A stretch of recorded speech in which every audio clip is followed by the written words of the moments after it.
আসসালামু আলাইকুম। আমি লেফটেন্যান্ট KSM ইন্তিসার ইনজামাম, বাংলাদেশ নৌবাহিনীর একজন। আজ আমি কোনো দলের না, কোনো সংগঠনের না, আমি আজকে জনগণ। আজকে আমি জুলুমকারীদের বিরুদ্ধে ডাক। আমাদের নেভাল একাডেমিতে ঢুকতেই শেখানো হয় আল্লাহর পক্ষে লড়াই করো। ধর্ম, বর্ণ, জাতি নির্বিশেষে সত্যের পথে, নীতির পথে, ন্যায়ের পথে রুখে দাঁড়ানো যেমন একজন মুসলিমের দায়িত্ব, তেমনি প্রত্যেক জনগণের দায়িত্ব। আজ আমি প্রত্যেক জনগণের জন্য সেই ডাক। আমার এই ডাক কতদূর যাবে আমি জানি না, তবে বন্ধ করানোর জন্য রাজাকার, BNP ইত্যাদি নাম দেওয়া হবে। দাড়ি দেখে বলবে আমি জামাত শিবির, তবে আমি একজন বীর প্রতীক সন্তান। আমার বাবা আর্মিতে ছিলেন এবং মাননীয় প্রধানমন্ত্রী আপনার সাথেই SSF এ চাকরি করেছেন। তবে জনগণ এইসব আর খায় না। Enough is enough. আমাদের দেশ আজ ভালো নেই। আমাদের জনগণ আজ আর্তনাদ করছেন। এই আর্তনাদ আজকের না, এই আর্তনাদ 2009 সালে যখন 57 জন অফিসার মৃত্যুবরণ করেন, খুন করে ফেলা হয়, মৃত্যুবরণ। এর মধ্যে ছিলেন আমার বাবার আর্মির কোর্সমেট, আমার বন্ধুদের বাবা এবং আরও অনেকেই। 1971 সালেও এত অফিসারের মৃত্যু হয় নাই। আজকে ছাত্র আন্দোলনের উপর যেই কিল অন সাইট অর্ডার দিয়েছেন, ওই দিন সেটা কই ছিল মাননীয় প্রধানমন্ত্রী? আজকে আমার এই প্রশ্ন সেই সকল অফিসারের পক্ষ থেকে যাদের চাকরি কেড়ে নিয়েছিলেন এক রাতের মধ্যে, এবং পর্যায়ক্রমে আরও যাদের চাকরি শেষ করে দেন। প্রত্যেকটা অফিসার এবং তাদের পরিবারের আতঙ্ক আমার মনে এখনো আছে। পিতৃহীন সন্তানদের কান্না কেউ ভোলে নেই। আজকে ছাত্রদের বিরুদ্ধে এবং জনগণের বিরুদ্ধে যে আচরণ, এই আচরণ কোথায় ছিল BDR জওয়ানদের সাথে? ছাত্রদেরকে রাজাকার ডেকে আপনার ছাত্রলীগকে লেলিয়ে দিয়ে কেমনে পারলেন? কিন্তু সেদিন অফিসাররা কিছু করতে চাইলে কোনো ধরনের সিদ্ধান্ত আপনি দিতে পারলেন না। তো আপনার 2012 সালের থেকে আপনার দাড়ি পরা ছেলে রাস্তায় দেখলেও তাকে তুলে নিয়ে যান। এমন অবস্থায় গিয়েছে যে আমার উচ্চপদস্থ কর্মকর্তা আমাকে বলছে তুমিও সাবধানে বাইরে যাও, তোমাকে দেখেও তুলে নিয়ে যাবে। তাইলে আপনি এবং আপনার সরকার কি মুসলিম বিদ্বেষী? যেখানে পুরো পৃথিবীর মুসলিমরা ইসলামোফোবিয়ার বিরুদ্ধে যুদ্ধ করছেন, আপনি এই মুসলিম গরিষ্ঠ দেশে ইসলামোফোবিয়া ছড়াচ্ছেন। আমার ভাইদের আত্মমর্যাদায় আঘাত করে মরিয়া করে দিচ্ছেন। সংখ্যালঘু ভাই যারা আছেন তাদের পুঁজি করে সংঘর্ষ লাগিয়ে তাদের ক্ষতি হতে দিয়ে ডিভাইড অ্যান্ড কনকোয়ার মতাদর্শ চালাচ্ছেন। আপনি বলেন ধর্ম যার যার, উৎসব সবার, তবে আজকে আমরা বলি ধর্ম যার যার, সংগ্রাম আমাদের সবার।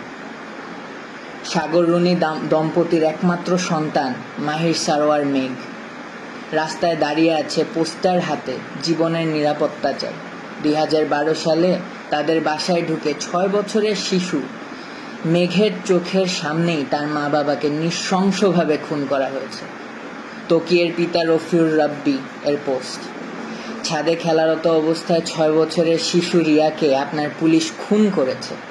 আর 4 বছরের শিশু আহাদ 8তলার বাসায় বারান্দায় দাঁড়িয়ে বাহিরে তাকিয়েছিল, পুলিশ তাকেও খুন করেছে।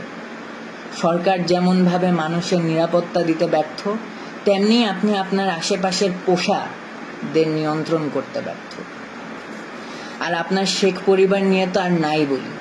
প্রত্যেকটা মসজিদে জোরপূর্বক দোয়া করাচ্ছেন, আবার এরা এদের মতো সন্ত্রাসবাদ আচরণ চালিয়ে দেশের মানুষদের ক্ষতি করতেই আছে।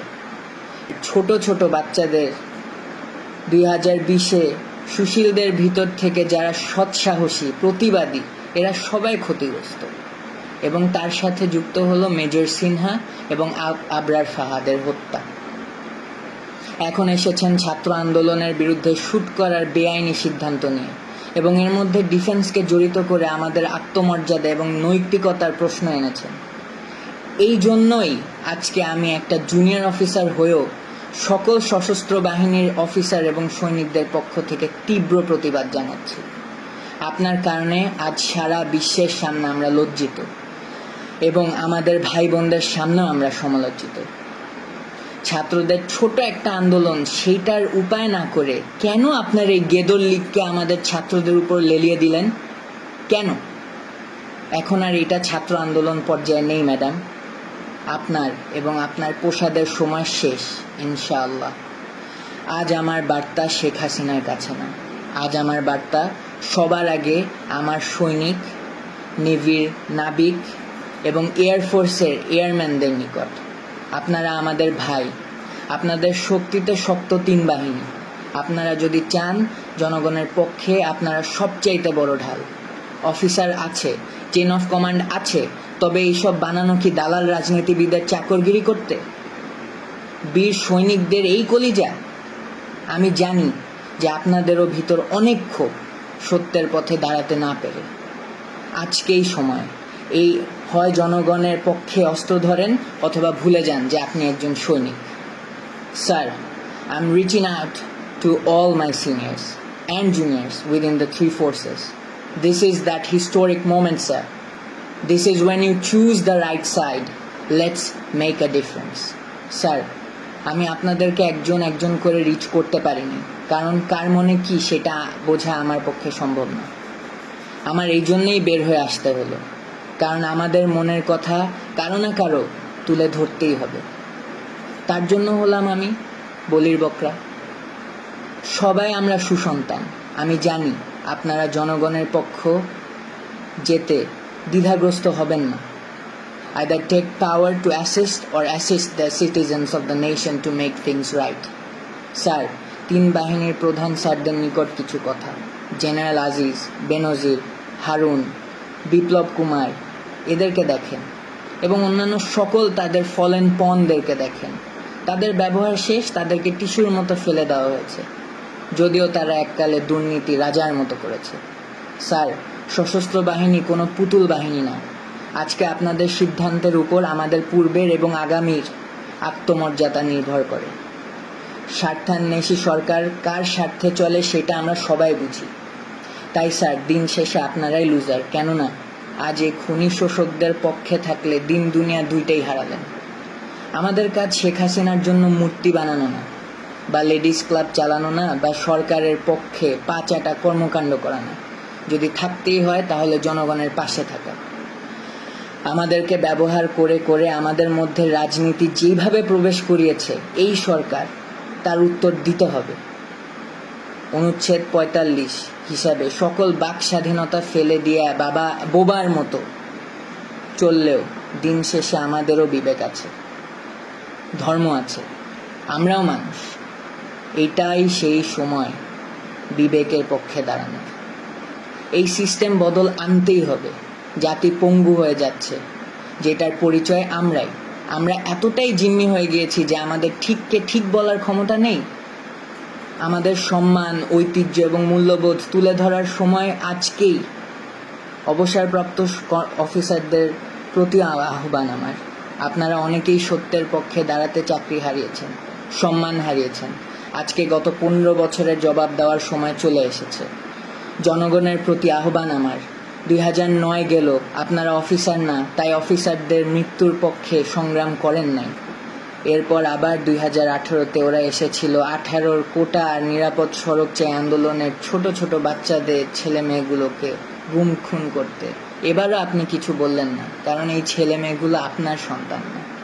2020-এ ওরা আবার এসেছিল সুশীলদের ভিতর থেকে, যারা সৎসাহসী প্রতিবাদী, তাদেরকে গুম খুন করতে। তারপরে আপনি কিছু বলেননি, কারণ আপনি ওদের মতো সুশীল না। এখন 2024-এ ওরা এসেছে আপনাদের নিজেদের সন্তানদেরকে গুম খুন করতে। এখনো আপনারা বলছেন আপনার সন্তান না? যেদিন আপনার সন্তান হবে সেদিন পর্যন্ত অপেক্ষা করবেন? তাইলে আপনার ইচ্ছা 6 বছরের রিয়ার মতো আপনার বাচ্চা ছাদে ঘুরতে গিয়ে গুলিবদ্ধ হোক, এবং আবু সাইদ, মুগ্ধ, রাইহান, তানভীর, হৃদয় ও ওমর আরও অনেকের সন্তানের মতো আপনার ছেলে রাস্তাঘাটে মার খেয়ে গুলিবদ্ধ হয়ে পড়ে থাকুক, পুলিশের আর্মার্ড গাড়ির উপর মরে পড়ে থাকুক, যার লাশকে ঘরের ময়লার মতো ফেলে দিবে রাস্তার উপর। আপনার ছেলে নিরস্ত্র হয়ে কোনো বিল্ডিংয়ে ঝুলে আশ্রয় নিয়ে থাকা অবস্থায় এই খুনি সরকারের লোক এসে নির্দ্বিধায় গুলিবদ্ধ করে মেরে ফেলবে, এইটা চান? শিশু আহাদ এর মতো গুলিবদ্ধ হয়ে আপনার কোলের মধ্যে শেষ নিঃশ্বাস ত্যাগ করার সময় বলবে, বাবা তোমার বুকেই থাকবো আমি, তখন আপনার টনক নড়বে? এটা না চাইলে ধর্ম বর্ণ নির্বিশেষে রাজপথে আসেন। জনগণের সাথে মিলে সশস্ত্র বাহিনী এই দাবি পূরণের জন্য জনগণের সুরক্ষা নিশ্চিত করবে এবং জনগণের স্বার্থে অস্ত্র ধরবে, এইটাই আমার প্রত্যাশা। আপনারা মনে রাখবেন, বহিরাগত শক্তি এখন দেশে বিদ্যমান। তারা অনেক উপায়ে দুই পক্ষের মধ্যে সহিংসতার সৃষ্টি করতে সন্ত্রাসী কর্মকাণ্ড চালাবে এই খুনি সরকারকে টিকায় রাখতে। তাই ছন্নছাড়া হবেন না, সবাই রাজপথে নামেন। আমাকে অনেকেই বলেছে, বাঙালি এই বাঙালি সেই, দেখবি পিছে কেউ আসবে না, তুই একাই মরবি, তোর গোষ্ঠী সহ মরবি। তোর নেভির এবং এয়ারফোর্সের অফিসারদের এমনিই নাই কলিজা এবং সংখ্যাও কম। তোর আর্মির বাপেদের 2009-এর পর রক্ত শুকিয়ে গাদ্দারি রক্ত হয়ে গিয়েছে, আরও কত কি। আমি কি বলেছি জানেন? আমি বিশ্বাস করি এই দেশে এখনো ঈমান বেঁচে আছে, দেশে এখনো বিবেক বেঁচে আছে, আমার বিশ্বাস বেঁচে আছে। এবং আমার বিশ্বাস যে আমার মতো সবার বিশ্বাস বেঁচে আছে এবং থাকবে। রিজিকের মালিক আল্লাহ। মনে রাখবেন, আল্লাহর পক্ষ থেকে সাহায্য এবং আসন্ন বিজয়। আমি জনগণের পক্ষে, আমি যাচ্ছি তাদের সাথে যোগ দিতে। হারানোর অনেক কিছু, তবে আজকে মুসলিম হিসাবে পাওয়ারও অনেক কিছু। আমার সশস্ত্র বাহিনীর ভাইদের কাছে আমার শেষ রিকোয়েস্ট, আজকে আল্লাহর জন্য হলেও আসেন দেশকে বাঁচাতে এই খুনিদের হাত থেকে। এটা হলো 50 বছর পূর্তির এক তকমা স্বাধীনতার। এই তকমা আমি খুলে ফেললাম। এরপরে যতগুলো তকমা লাগবে প্রত্যেকটা বুলেটের এক একটা রক্তের দাগ হিসেবে তকমা। ফি আমানিল্লাহ।